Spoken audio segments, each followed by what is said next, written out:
ஓம் சக்தி. ஓம் ஆதிபரா சக்தி.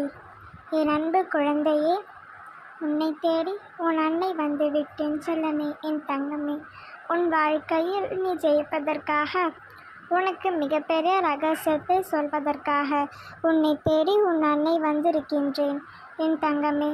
கஷ்டத்தையும் கடைசி கட்டத்திலும் கைவிட்ட என் செல்ல பிள்ளையான உனக்கு இவையெல்லாம் உன் இஷ்டப்படி நடக்கும்படி நான் சொல்லப் போகின்றேன்.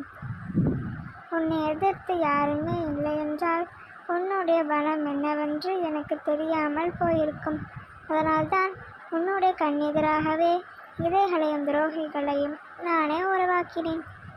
இப்பொழுது அவர்களும் கண்முன்னே நீ ஜெயிக்கணும் என்று நான் உனக்கான அனைத்து நல்ல காரியங்களையும் செய்ய ஆரம்பித்து விட்டேன்.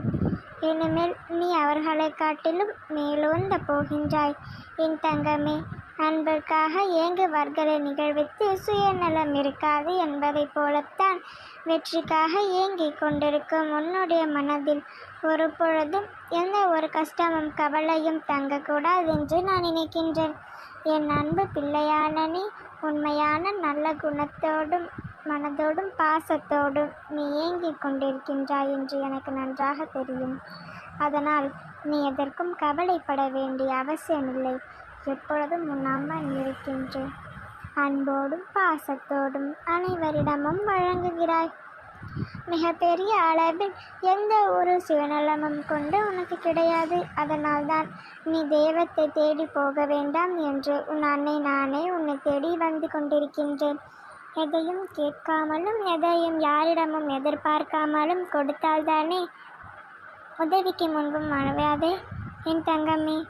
இல்லை, அவர்கள் கேட்டால்தான் நான் உறங்குவேன், அவர்கள் என்னிடம் நண்பால்தான் நான் செய்வேன் என்றால் அங்கு அன்பு என்பது இல்லாமல் ஆளாய்தானே இருக்கிறது என் தங்கமே. ஒருவனை ஒருவது தேவைப்படுவது என்று தெரியாமல் அவர்கள் அவசியமானது என்று தெரிந்தாலும் அதை தேடி போய் சொல்லிக்கொண்டே ஆளாக இருக்க வேண்டும். என் அன்பு பிள்ளையான நீ அப்படிப்பட்ட நல்ல குணத்தோடு இருக்க வேண்டும் என்பதற்காகத்தான் நான் சொல்கின்றேன்.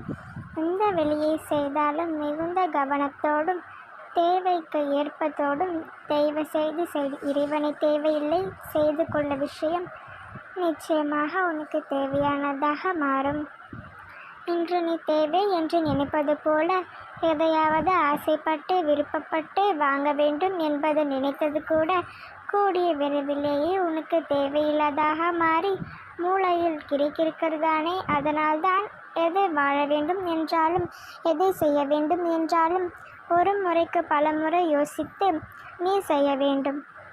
அதற்கு பிறகு யோசித்து வருத்தப்பட வேண்டாம் என்று சொல்கின்றேன். உன் வாழ்க்கையில் இருக்கக்கூடிய கஷ்டங்கள் என்பதில் உன்னை அழைப்பதற்காக வந்திருக்கிறது என்று நினைக்கிறாயா? உண்மையிலேயே கிடையாது.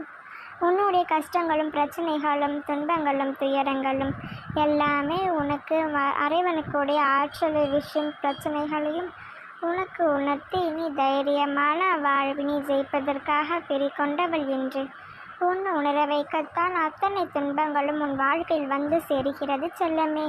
இனிமேல் உனக்கு எல்லாம் நல்லதே நடக்கும். ஓம் சக்தி. ஓம் ஆதிபரா சக்தி.